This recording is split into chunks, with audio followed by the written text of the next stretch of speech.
she is cross with you, just reply with, yes, dear. Ha! Charming. Good evening. Welcome to Brutal Peace Theater. In another installment of the absolute worst Honda shadows ever made, the biggest piles of shit ever to be pumped out of their production lines. We're going to talk about the VT800. Let's get started. So now we're going to talk about a model that the Honda Motor Corporation made for 1 year only. The VT800 is a unicorn. It's a 1 year only production model in the Honda Shadow line, and it was really a push to get into the American cruiser market segment.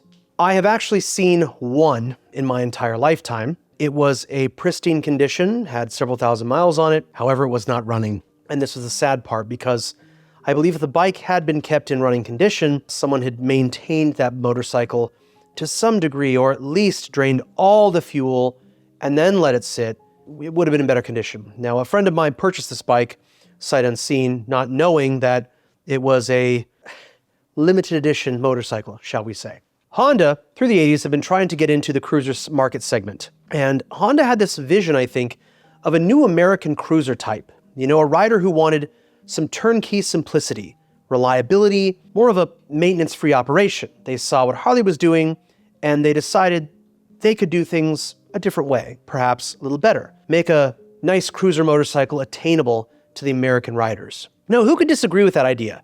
After Honda sold 37,000 Shadows the first fucking year. The styling was kind of fucking odd on the 800. The left side exhaust looks super funky. You look at an 800 from the right side, you're like, oh, cool, where's the other exhaust pipe? They situated the rear head in a way that the exhaust came out to the left side, but instead of going out and back, it went out and then forward and then down and then back. It just looked super doofy. Now, I know that motorcycles have kind of an A and a B side. Sometimes that's a good thing because each side has its own merits, and you can kind of add some flavor to that B side to make it look semi-attractive. The A side is where we have our air cleaners typically. The exhaust is showcased. However, Honda decided to try something new. Doesn't mean it worked. In my opinion, it's neat, it's interesting looking. However, it looks like something's off. Now that could be because most motorcycles I've seen do not have such an unconventional way of routing the exhaust, but that's just my opinion. Let's move forward. Bienvenidos muchachos y mujeres. La noche nosotros hablamos con motorcycles. Sí, y la última estación. Tu madre con mi hermano y un chivo sin ropas. I have no idea what I just said. So Honda released the VT800, and they already had this VT750. They had monkeyed with it to create the 700. They released the 800 inexpensively by stroking the VT750C engine an additional 5.1 millimeters. Honda didn't even hardly change the badging on the damn bike. If you look at a VT800, they add a little etching on the air cleaner cover that says VT800. That's it. Otherwise, the tank just had a decal that said Shadow. So when you look for a VT750, 700, and you look at an 800, hard to tell between the two unless you know some very important details, which I will get into in a moment. Now, what makes the 800 kinda cool is that there were only 4,920 ever made in 1987. And these were all sold in 88. I'm amazed that they only made this amount. You can tell if your bike was made in Japan or Marysville, Ohio by the VIN number. This is really kind of cool. If it's from the USA, the first 5 digits should be 1HFRC. If it's from Japan, the first 5 digits will be JH2RC. Pretty cool.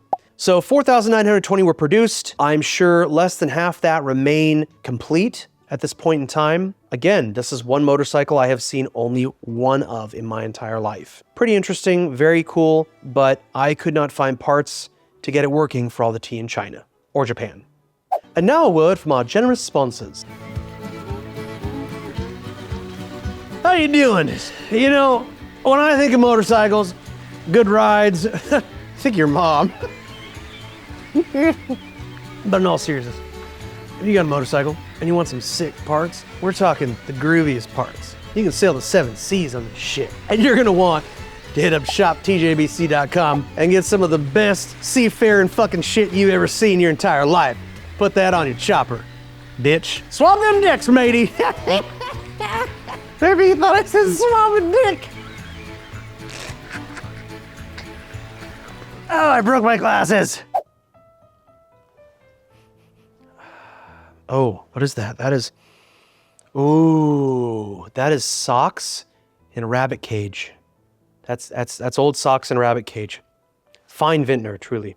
Now, the engine for this bike, the VT800, lived on.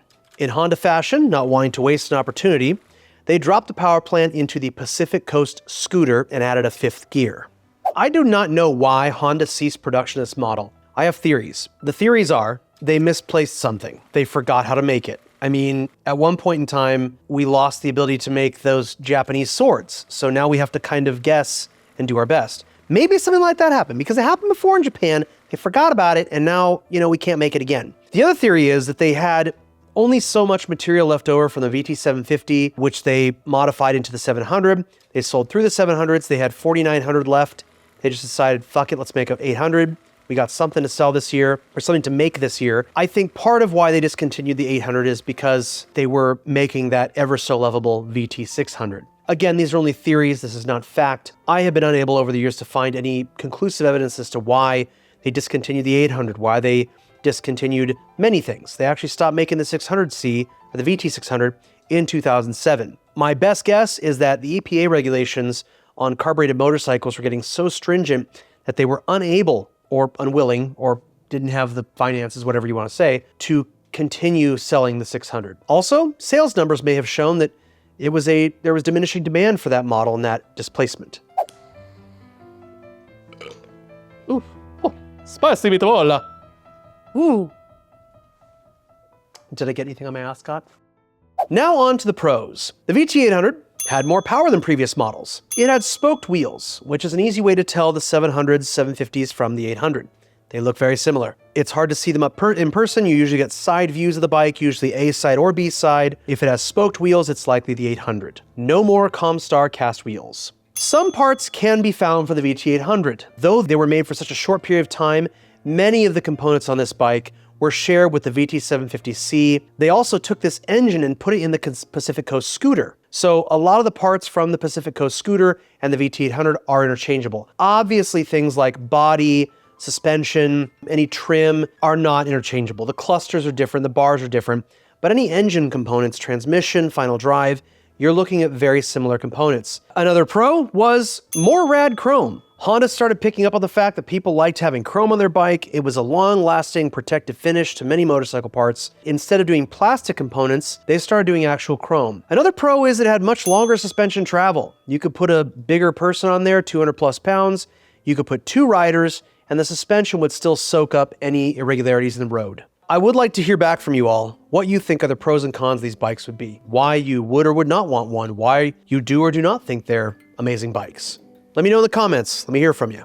Now, one of the cons, I believe, is there are only 4,920 of this model ever made. That limits your amount of resources. If you need a donor bike, a donor engine, it is going to be very difficult to find one. The riding position still really hadn't been dialed in, and Honda had been doing the cruiser-ish kind of thing where they had the CB 750 bike where you sit up kind of high. Honda was creeping the controls forward, so your riding position was kind of like sitting on a miniature pirate ship. So the riding position still hadn't been dialed in to be very comfortable. Honda did address that in '88 when they released the VT600.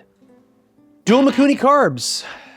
You have 2 carbs that weren't produced again. They have parts that are hard to find. RPMs over 5,000 create very high vibration on the VT800. It was 40 pounds heavier than the VT750cc. That's very interesting considering that they had to actually bore the 750cc, removing material to create the 800. You would think this may be a slightly lighter bike. It's just not. It's actually heavier. It was not good for long-legged riders, much like the VT500 and 700 before it and the VT750C, short-lived. Anybody who was over 6 feet was going to have a hard time being comfortable on this bike for long periods of time. I'm going to put a con as spoked wheels, no more Comstar wheels. What this means is that you can no longer run tubeless tires. A lot of guys really like the tubeless tires. I really don't have a serious preference. I haven't had much experience with tubeless tires, but I do know that if you get a flat in a tubeless tire, you got a nail, you can pull the nail out, you can get a tire plug kit,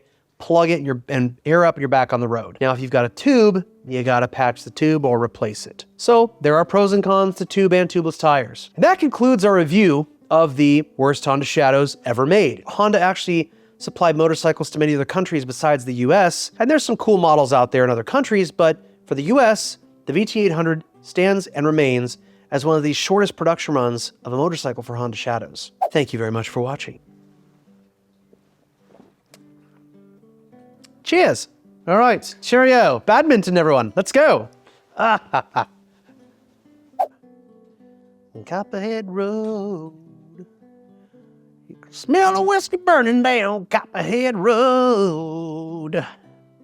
My dick is big as a bear paw. And I fucked Stalin's sister.